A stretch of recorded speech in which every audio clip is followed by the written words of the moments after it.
Pyramid masters ಗುರುಗಳು ಬ್ರಹ್ಮರ್ಷಿ ಪಿತಾಮಹ Subhash ಪತ್ರಿ sir ಅವರು ಈ ಪಿರಮಿಡ್ ಧ್ಯಾನಕ್ಕೆ ಉಪಯೋಗಿಸ್ಕೊಳ್ಳೋದು ಒಂದು ಎಕ್ಸ್ಪೆರಿಮೆಂಟ್ಸ್ ಮಾಡಿದ್ದಾರೆ.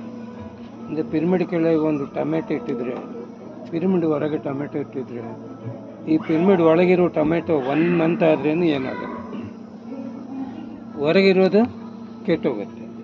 ಆಮೇಲೆ ರೇಸರ್ ಇಟ್ಟರೆ ಅದು ಶಾರ್ಪನ್ ಆಗುತ್ತೆ. ಇಂಥ ಎಕ್ಸ್ಪೆರಿಮೆಂಟ್ಸ್ ಎಲ್ಲ ಮಾಡಿ ಇದು ಏನು ಈ ಪವರ್ ಏನು ಅಂತ ಧ್ಯಾನಕ್ಕೆ ಅನುಕೂಲ ಹೇಗಾಗುತ್ತೆ ಅಂತ ಅವ್ರು ಎಕ್ಸ್ಪೆರಿಮೆಂಟ್ ಮಾಡಿದ್ದಾರೆ. ಈ ಧ್ಯಾನ ಅಂದರೆ ಏನು, giving rest to the mind is meditation. ಈ ಮನಸ್ಸು ಓಡಾಡ್ತಾ ಇರುತ್ತೆ ಭೂತಕಾಲ ಭವಿಷ್ಯತ್ ಕಾಲದಲ್ಲಿ, ಆ ಮನಸ್ಸನ್ನು ನಿಂದ್ರಿಸೋ ಮಾರ್ಗವೇ ಧ್ಯಾನ. ಎಲ್ಲಿ ಶಕ್ತಿ ಹೆಚ್ಚಿಗಿರುತ್ತೋ ಮನಸ್ಸು ಕೆಲಸ ಮಾಡಲ್ಲ, ಮನಸ್ಸು ನಿಂತೋಗುತ್ತೆ.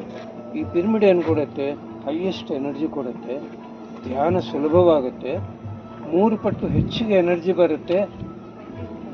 ಪಿರಮಿಡ್ ಕೆಳಗೆ ಕೂತ್ಕೊಂಡು 1/2 hour ಧ್ಯಾನ ಮಾಡಿದರೆ equivalent to 6 hours meditation without pyramid. ದೇವಸ್ಥಾನ ಇದೆ, ಚರ್ಚ್ ಇದೆ, ಮಸ್ಜಿದ್ ಇದೆ, ಎಲ್ಲ ಕೋನಿಕಲ್ ಕನ್ಸ್ಟ್ರಕ್ಷನ್ಸ್.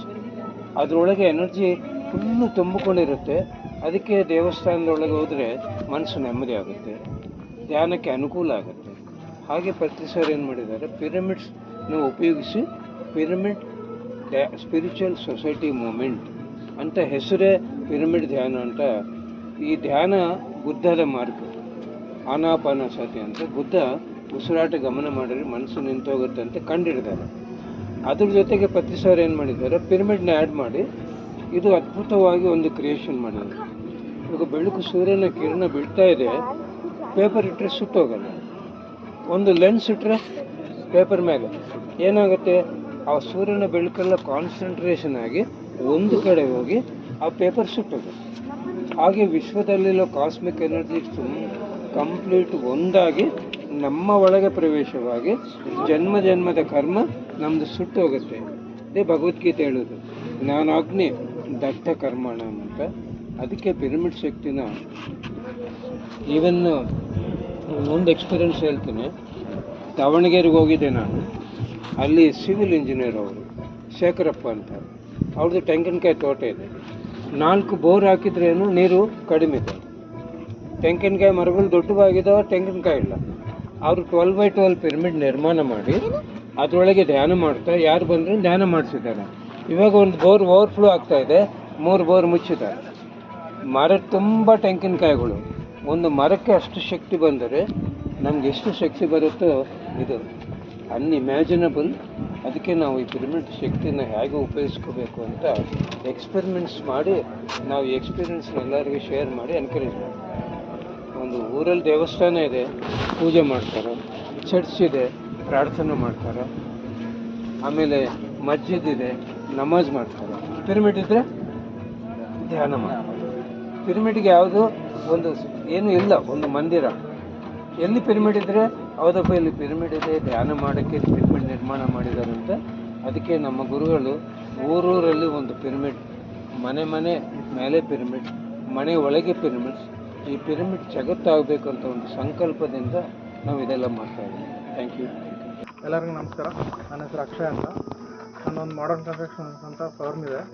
ಸೊ ಅದು ಆ ಫರ್ಮಿಂದ ನಾವು ಒಂದು ಪಿರಮಿಡ್ ಪ್ರಾಜೆಕ್ಟ್ ಒಂದು ಪ್ರಪೋಸಲ್ ಬಂತು ಮೈಸೂರಲ್ಲಿ. ಸೊ ಇದೊಂದು ಡಿಫ್ರೆಂಟಾಗಿ ಮೋಸ್ಟ್ ಎಕನಾಮಿಕಲ್ ಆಗಿ ಮಾಡಬೇಕಂತ ಒಂದು ಪ್ರಯತ್ನದಿಂದ ಸ್ಟಾರ್ಟ್ ಮಾಡಿದ್ವಿ. ಇದೊಂದು ವಿನೆಕ್ಸ್ಟ್ ಅಂತ ಒಂದು new concept materials. So alternate building materials ಅಂತ low cost building plus easy to construct ಆಗೋ ಒಂದು ಡಿಫ್ರೆಂಟ್ ಟೈಪ್ ಆಫ್ ಬಿಲ್ಡಿಂಗ್ ಮೆಟೀರಿಯಲ್ಸಿಂದ ನ್ಯೂ ಟೈಪ್ ಆಫ್ ಪಿರಮಿಡ್ ಮಾಡಿಕೊಟ್ಟಿದ್ದೀವಿ. ಇದು ವಿತಿನ್ ಸ್ಪ್ಯಾನ್ ಆಫ್ 2.5 months ಒಳಗೆ ಮುಗಿಸಿರೋದು. ಇದರಲ್ಲಿ ಸಿಮೆಂಟು ಮತ್ತು ಕ್ಯೂರಿಂಗು, ಸ್ಟೀಲ್ ವರ್ಕು ಆ ಥರ ಏನೂ ಯೂಸ್ ಮಾಡಿಲ್ಲ. Just fabrication and board fitting, final ಆಗಿ ಒಂದು painting, electrical work, plumbing work ಮಾಡಿ ಮುಗಿಸಿರೋದು. ಇದು ಒಂದು ಸೈಜ್ ಬಂದು 40x40 ಡೈಮೆನ್ಷನಲ್ಲಿ ಮಾಡಿರೋದು. ಸೈಟ್ ಸೈಜ್ ಬಂದು 40x40, ಪಿರಮಿಡ್ ಸೈಜ್ ಬಂದು 30x30. ಮತ್ತು ಇದರಲ್ಲಿ ಹಿಂದ್ಗಡೆ 4 ವಾಶ್ರೂಮ್ ಮಾಡಿದ್ದೀವಿ. ಒಳಗಡೆ ಪಿರಮಿಡ್ ಒಳಗಡೆ ಒಂದು ಕ್ರಿಸ್ಟಲ್ ಫಾರ್ಮ್ ಮಾಡಿ ಒಂದು ನೀಟಾಗಿ ಪ್ಲೇಸ್ ಮಾಡಿದ್ದೀವಿ. ಆಮೇಲೆ ಈ ಥರ ಪಿರಮಿಡ್ಸು ನಾವು ಆಲ್ಮೋಸ್ಟ್ ಆಲ್ ಓವರ್ ಕರ್ನಾಟಕ ಒಂದು 25 to 30 ಪ್ರಾಜೆಕ್ಟ್ಸ್ ಮಾಡ್ತಾ ಇದ್ದೀವಿ. ಇದೊಂದು different type of pyramids and new air of pyramids ಅಂತ ಹೇಳ್ತೀವಿ. ನಮಸ್ತೆ.